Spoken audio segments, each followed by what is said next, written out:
चुनाव किस तरीके से देखते हैं और क्या रुझान आपको इतनी विधानसभा सीटों पे आप घूम रहे हैं, क्या रुझान जनता का मिल रहा है? देखिए, मध्य प्रदेश में कमलनाथ जी कांग्रेस सरकार के मुख्यमंत्री थे।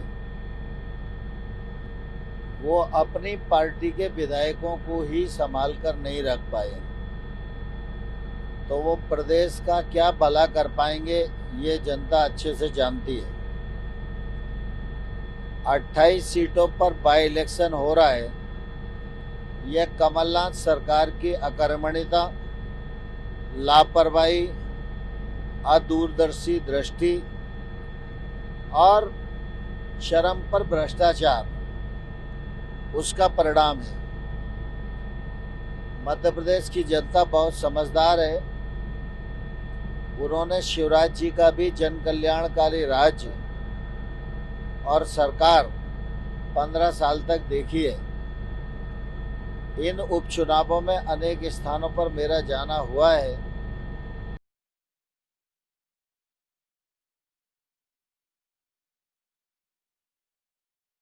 और सबको ये की सरकार स्थायी रहेगी तो आने वाले कल में गांव गरीब किसान का भला होगा और विकास के काम भी जैसे पहले चलते रहे ठीक उसी प्रकार से चलेंगे। इसलिए इन चुनावों में भारतीय जनता पार्टी को समर्थन ज़्यादा है और भारतीय जनता पार्टी सभी सीटों पर विजय प्राप्त करने में सफल होगी। लेकिन कांग्रेस वही आरोप लगा रही कि हमारे विधायकों को खरीद लिया गया और ये पैसों की सरकार है, वोटों की नहीं नोटों की सरकार है। आरोप लगा रहे हैं। कोई भी कहते हैं कि 32 करोड़ में खरीदा विधायक, कभी कहते हैं 50 करोड़ में, 50 करोड़ रुपए की खरीदा। तो आपको लगता है कि ये चुनावी मुद्दा बनाने की कोशिश करेंगे तो अब इसका प्रभाव पड़ेगा और जिस तरह से आरोप आप पे लग रहे हैं? कांग्रेस के नेता राहुल गांधी से लेकर कमलनाथ तक सारे झूठ और असत्य बोलते हैं, यह सारा देश जानता है। अनेक बार तो ऐसा भी हुआ है कि इनके बयानों से कांग्रेस पार्टी भी सहमत नहीं होती है। जिस प्रकार के आरोप हैं वो इसलिए लग रहे हैं कि उनके पास बताने के लिए कोई अपनी उपलब्धि नहीं है। इसलिए असत्य आरोप लगाकर जनता को गुमराह करने का एक असफल प्रयास कांग्रेस कर रही है, जो सफल नहीं होगा। लेकिन कांग्रेस तो दावे कर रही है, अपने सर्वे में बता रही है हम 25 सीटें 27 सीटें जीत रहे हैं 28 में से। कभी कहते हैं उनका ऑफिशियल ट्वीट से ट्वीट होता है कि हम 28 में से 28 जीत रहे हैं। तो बीजेपी को मतलब वो शून्य दे रहे हैं। देखिए, दरअसल क्या है कि जब तक चुनाव का परिणाम नहीं आता, हर पार्टी को ये कहने का अधिकार है कि वही जीत रही है। लेकिन चुनाव जिताना दल के हाथ में नहीं होता, जनता के हाथ में होता है।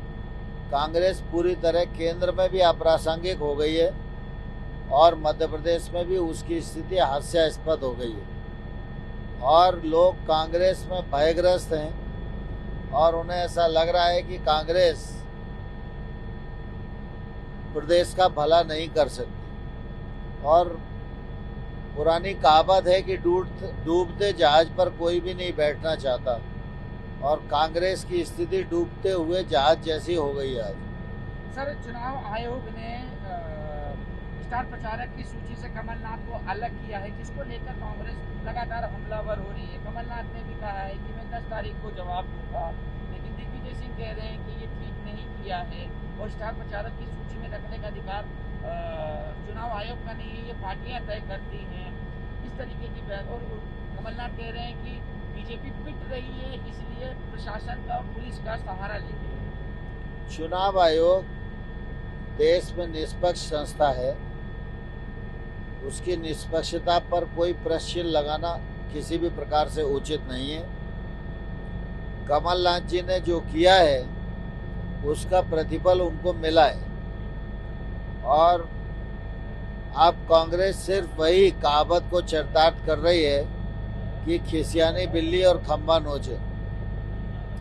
सर, उमंग सिंह आ रहे हैं जो पूर्व में मंत्री रहे हैं कांग्रेस की सरकार में, उन्होंने आरोप लगाया है कि 50 करोड़ का ऑफर उनको ज्योतिरादित्य सिंधिया ने दिया था। मैं समझता हूं कि आज इस प्रकार का आरोप लगाना यह हास्यास्पद भी है, अविश्वसनीय भी है और निश्चित रूप से ज्योतिरादित्य सिंधिया जी उस मामले को लेकर गंभीर होंगे और व्यक्तिगत जो आरोप है उस पर कार्रवाई करेगी। सर, बीच में एक बात भी आ रही थी कि जो बीजेपी के कार्यकर्ता हैं और कांग्रेस से जो छोड़ के बीजेपी में आए, उनका तालमेल नहीं बैठ पा रहा था, जिसकी वजह से उसका असर कहीं ना कहीं चुनाव पे ये देखा जा रहा है। अब क्या है, वो तालमेल बैठ गया है, अब एकजुट होकर काम कर रहे हैं या कहीं पे थोड़ा दिक्कत आ रही है वो? नहीं, मैं समझता हूँ कि स्वाभाविक रूप से जब लोग कांग्रेस से आए थे तो बरसों तक लोग आमने सामने रहे हैं, तो बनाने में उस समय कठिनाई थी। लेकिन अब जो प्रत्याशी लड़ रहा है वो भारतीय जनता पार्टी के चुनाव चिन्ह पर लड़ रहा है और भारतीय जनता पार्टी का जो कार्यकर्ता है उसका कमिटमेंट किसी व्यक्ति के प्रति नहीं है, पार्टी के प्रति है और इसलिए वो सारे कार्यकर्ता मिलकर चुनाव में भाजपा को जिताने के लिए पूरी ताकत के साथ लग गए। सर, बीजेपी भी लगातार आरोप लगाती रही है कमलनाथ की सरकार पर कि पर्दे के पीछे से, मुख्यमंत्री तो कमलनाथ थे लेकिन पर्दे के पीछे से सरकार दिग्विजय सिंह चला रहे थे। तो जब आज इसको लेकर सवाल पूछा गया तो उन्होंने कहा, मैं मोटी चमड़ी का हूँ, मुझे इससे फर्क नहीं पड़ता। देखिए, ये तो जग जाहिर है, जब कांग्रेस की सरकार थी तो 2.5 मुख्यमंत्री थे और कौन क्या कर रहा है ये सारी जनता जानती है।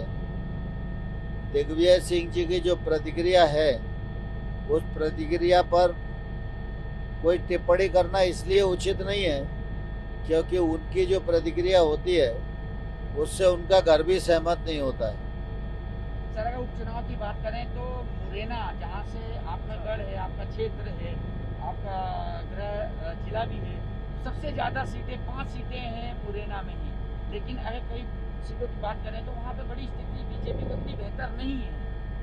नहीं, ऐसा नहीं है, सभी लोग ताकत के साथ चुनाव लड़ रहे हैं।